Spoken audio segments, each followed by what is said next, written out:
business suggestion, I always pre-book my guest. So she will wait 10 weeks to get a retouch. She'll blow around, bum around, whatever. All of a sudden, oh my God, I got to get in. Now I don't have any appointments.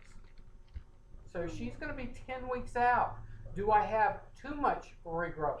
Absolutely. Once I go past an inch of new growth, I need to go back to virgin tint to lighten.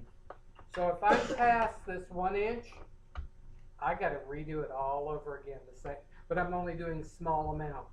So it's best to get them back in 4, 5, or 6 weeks, because it keeps them more on schedule and you don't have to work as hard.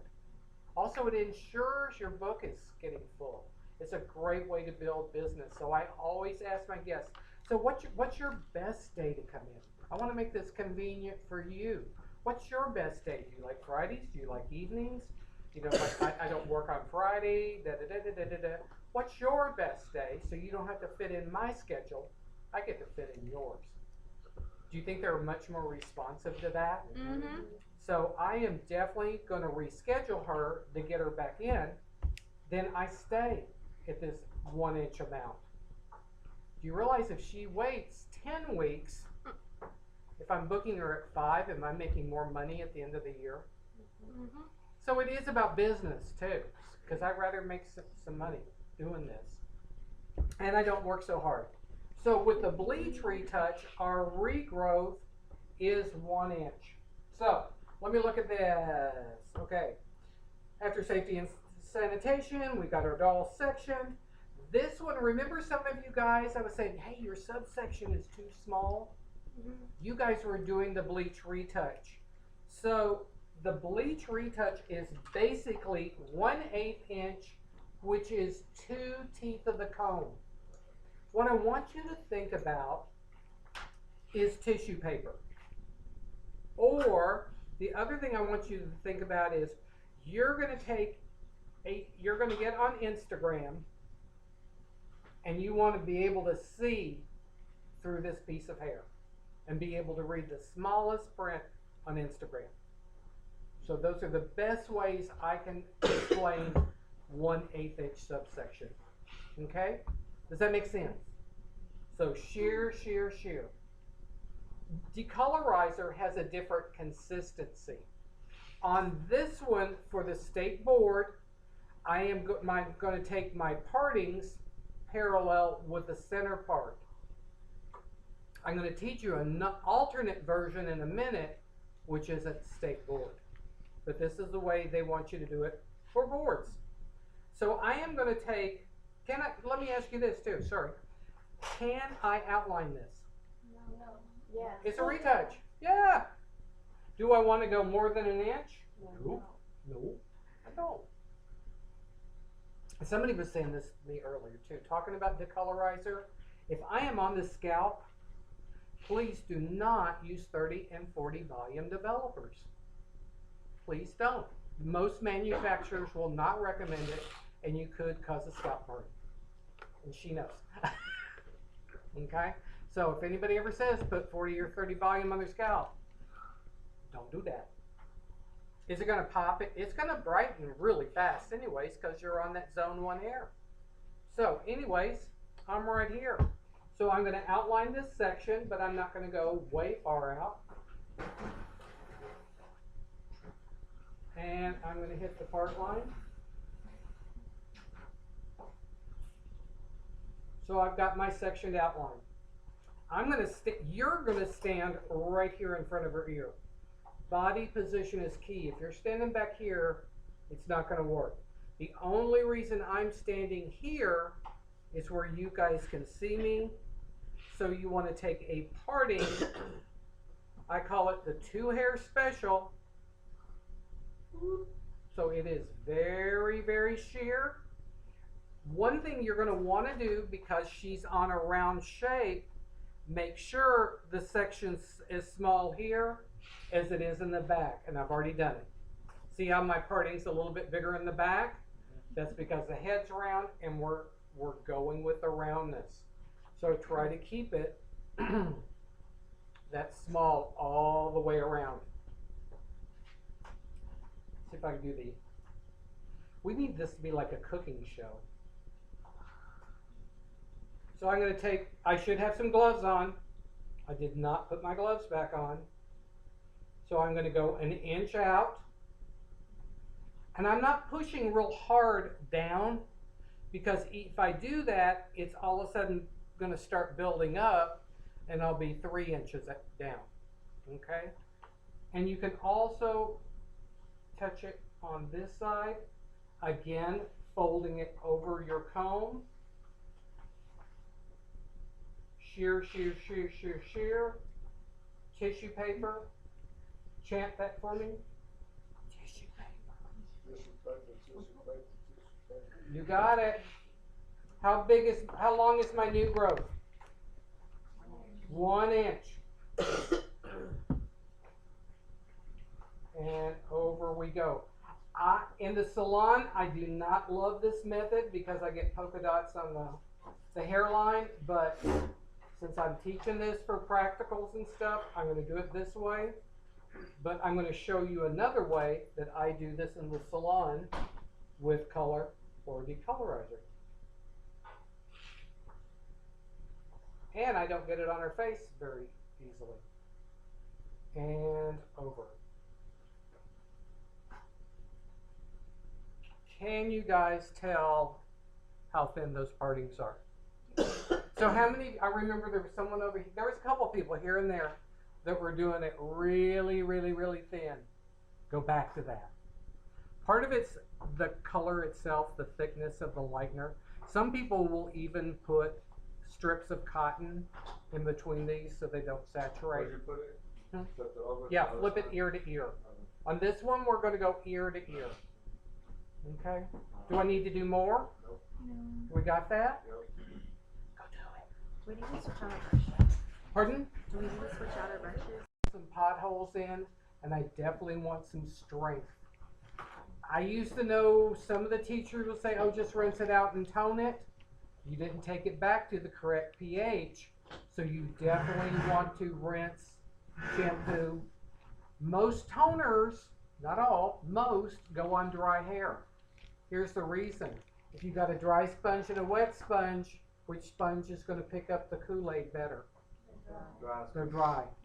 So if you want a better result on your toner, it's better to put it on dry hair. Especially Shades EQ Gloss. Matrix says you can put it on damp hair, but I would say if you want Shades EQ to really work, put it on dry hair. Okay? So that's kind of the steps once you shampoo out decolorizer. Okay? We're going to do another scenario. Here's the thing I found. When I did retouches this way with color, I would always have to also do blah, blah, blah right there. When I let it down, she'd have color all over her skin. Sometimes I didn't get great coverage at the hairline. So I just was recently certified to be a colorist, and part of we had all these videos to watch about better practices and stuff like that, and they taught me this trick, and it really makes a huge difference in color application versus, would we say this was horizontal? Our placement was horizontal. And we're going to do that with foils next week. We're going to place them horizontally, and then we're going to place them also this way to get a different effect. Remember how I was saying body position is key. So all of your mannequins were facing you with their ear facing your chest, and you created a horizontal line. When you were in back and stood there, it looked more like a pyramid, right? So now I'm going to station myself where I'm standing right in front of her eye. And can you now see we're back to that pyramid parting in the back? So I'm going to apply this like the pyramid. So what I'm going to do is I've done the back. Now as I do this, I'm going to flip it back away from her face.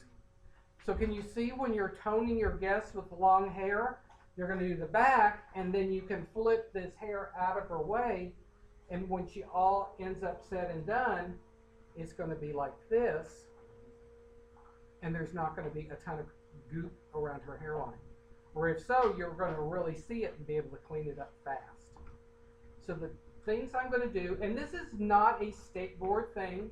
Miss Melissa will have a stroke if you do this in her class, because that's not the way she teaches you how to go to board. I'm teaching you how to do hair in the salon now. Okay? So, what I'm going to do is I will outline my part. I'm going to outline my side. I am not going to outline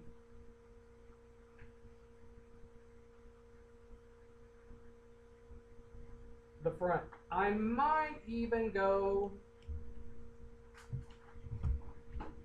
touch that right there.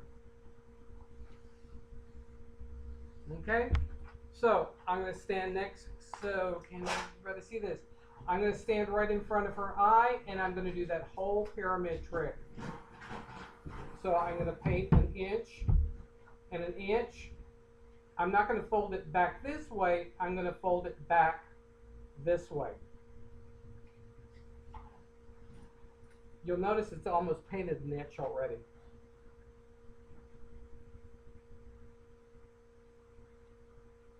If I'm doing the toner, like I would Virgin Tint to Darken, scalp the ends.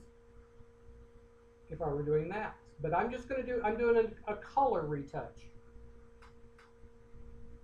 Pyramid, right? Mm-hmm. Notice how each section gets a little bit bigger. See, I can't see if they can see that. Okay.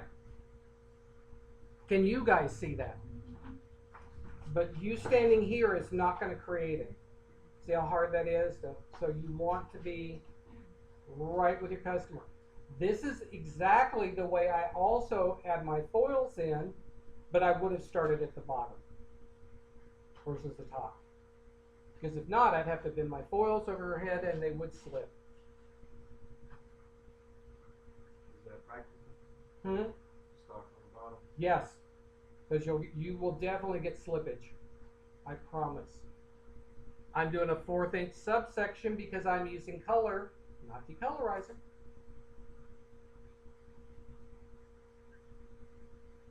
Now here's where it really gets fun. Here's where I'm not going to get it all over her face. So I'm going to hold this section up and apply it an inch away. Have I touched anything on the skin? Now I'm just going to go in on this side and really apply more color. But I've got on the top side of the section. There we go. Question. Yes, ma'am. Whenever you do a retouch after you're done with the lightener and you go back to like add color to it, do you just add it to the roots or do you do it overall? It depends. It depends. Most likely, you may have to retone all of her because her toner color probably has faded by that point. You may have a different toner formula at the bright regrowth than on the ends. But she will probably, how many of you that have highlights and stuff, about in 5 or 6 weeks your hair's a little yellow? And do you love that? Okay. You guys, I will admit, your generation don't like stuff all the way to the scalp. You like the shadowy roots, different stuff. She does not. Some of you do. Part of it is you don't have to have your hair done as often. That rooty look gives you more longevity, and unfortunately you're not seeing me every 5 weeks. She, on the other hand, will see me every 5 weeks because she's committed to this. And I love her for my pocket, but I love those customers. But I do realize not everybody's beauty budget allows them to be in my chair. And sometimes, if I know that, I'm going to suggest things like shadow roots, things where I don't have to reapply color as often. So I'm going to go with my customer's budget. I don't spend her dollars for her. She can tell me. And I can offer her different suggestions.